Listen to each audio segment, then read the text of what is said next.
Hey everyone, in today's video it's a little bit different. I'm not actually showing a packing, I'm showing a post-packing video about how we did packing for something. Yeah, it's kind of complicated. Let me turn around and show you what I'm talking about.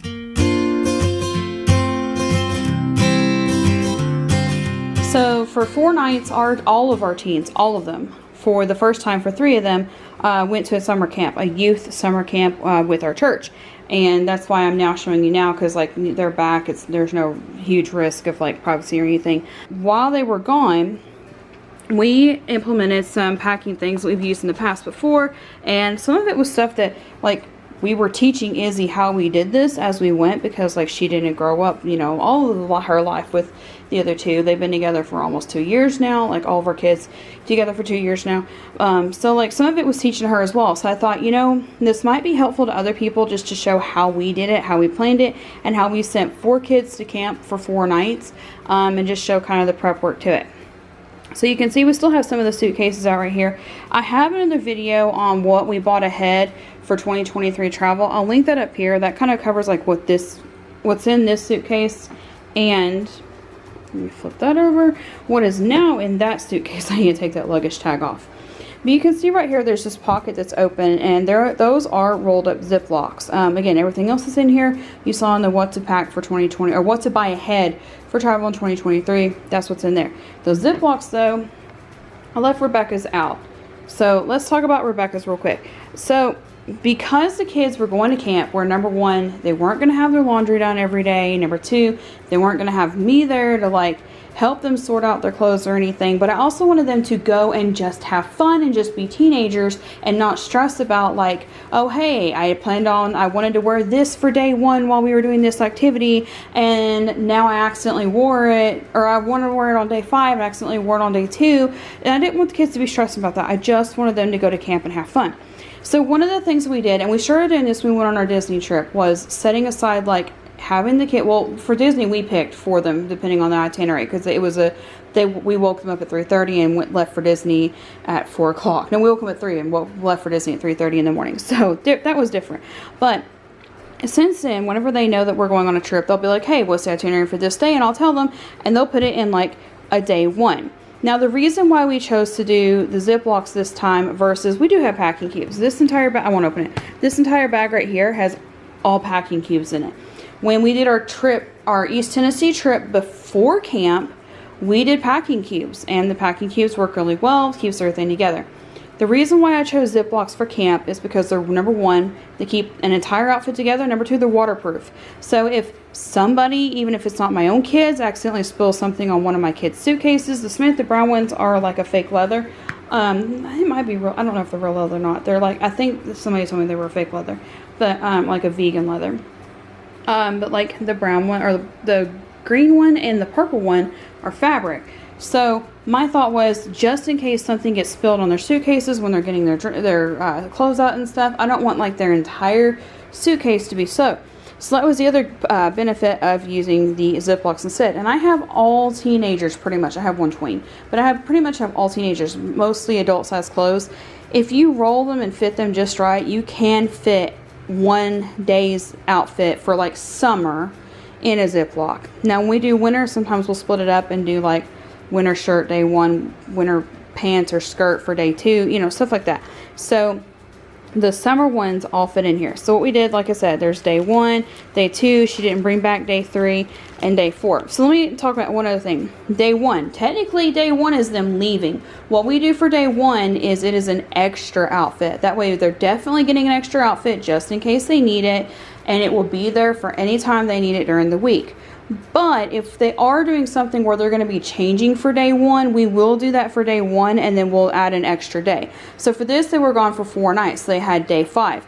So if they had needed to change as soon as they got to camp for day 1, I would have just sent a day 6 Ziploc instead. And that way, that would have been an extra outfit. So I hope that makes sense. Like either way, that guaranteed they had a complete outfit of their choice to wear for camp.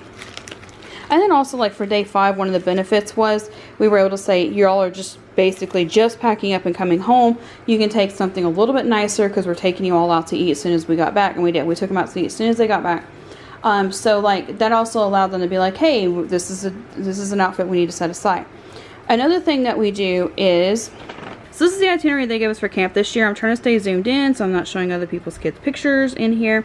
I don't know if you can see the pencil writing that I did on here, but basically what I did to keep up was I wrote everything in reverse order, and I'll explain that in a minute. But like this says day 5, Western night, day 4, Team Spirit night, day 3, Red, White, and Blue, day 2, and that was 4th of July, Neon night, day 1.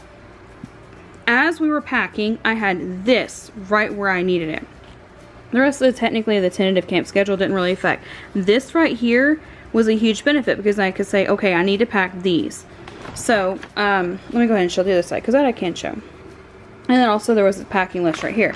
But I would sit there with this on a clipboard and I would say, okay, do you have your day 5? And I would have them do their day 5 outfit and put it in the bottom of their suitcase. Why? Because they don't need it until the end of the trip. So one of the other things we did was as we were packing them, we packed everything in reverse order. And unless it was something like, we ended up having to do like a shopping trip 3 days before they left. Yeah, 3 days before they left. So like anything that they needed, they could unpack their suitcase, put that out, put that thing with it. Like a couple of them needed a couple more pairs of capris to go.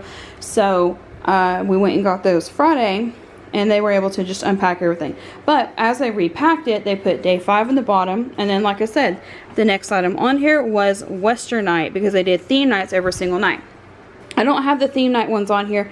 I do have those rolled up separate because from what I understand, they usually repeat the same theme night every year. It's something for the kids to look forward to. So like instead of day 1, it said Rebecca Western night. And I did that for every single one of the kids.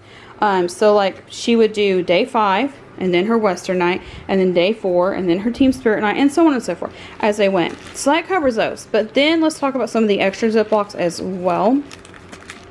We also, when we're going for camp, I only had them take 1 pair of pajamas. Whenever we go for more than 4 nights, we do 2 pairs of pajamas because even if we're doing laundry, we found on the last trip, even when you're doing laundry, you want a new pair of pajamas because it still feels like you're wearing the same pajamas every week, even if they're clean. So that's something that we do. So like there's a PJs too. So that way they can take 2 changes of pajamas. Also, usually all of the kids have some that say swimsuits or swimsuit too. Rebecca's both just say swimsuit. So that way, normally, again, like if I'm traveling with the kids, I let them each take 2 swimsuits. That way they have one hanging up to dry, and then they have a dry one to put on. So like if you alternate every other day, ideally you should have a dry one to put on. Because it was camp, I was like, they're already going to have like X number of kids to take care of. They're only going to take 1 swimsuit. So they did. There were some other Ziplocs that we did as well, just for extra necessities and things, and I won't really talk about those because I don't want to embarrass the kids, but that basically covers it, and that's basically all we did that was different. Oh, I will say one more other thing that we did that was different was Rebecca and Sarah were in one cabin, and then Madeline and Izzy were in another. We don't do travel size toiletries anymore. It's just, for us, it just seems like a waste of time. So what I did was the ones in one cabin had a shampoo, conditioner, body wash to split. Then they were each given a Ziploc for their individual toiletry needs. Toothbrushes, they shared a toothpaste, they shared a bag of plackers. They didn't share the plackers, they shared a bag of plackers and got to clean one every night. They each had even though I didn't send makeup, they had like some theme nights where some of the counselors would put like makeup for like neon night on them. But I sent makeup wipes for each of them to freshen up during the day. But like, yeah, so they each had their own Ziploc for toiletries because I did not want to send toiletry bags. And that way, like if something happened to it, oh no, my toiletry Ziploc got torn. You can just throw it away. And then, they were coming home like they left at like 8 in the morning and they were home by 11. So no big deal if like there were some wet things in their suitcase. But yeah, so each one had their own Ziploc of toiletries, and then like each group, like one of them had a Ziploc for one cabin, and then one had a Ziploc for the other cabin of shampoo, conditioner, body wash. So that is how we help send all 4 of our kids to camp and be able to keep it to where like they had all their outfits planned out, prepared, so they didn't have to stress over it. And like I said, this was not mom made me do this. This is to help you out. I did like make them put them in the Ziplocs, but like I let them choose like their outfits and help them pick it out. And also, like, I kind of wanted to lay eyes on every piece of their outfit that they had anyways, just in case, like, some of their clothing ended up being lost and found, like some of the other kids' parents had to do after they returned. But that's it for this video, you guys. Thank you so much to all of our members for supporting our content and helping us continue to make these videos. Thank you to all of you for liking, watching, positive comments, and subscribing, and we will see you next time.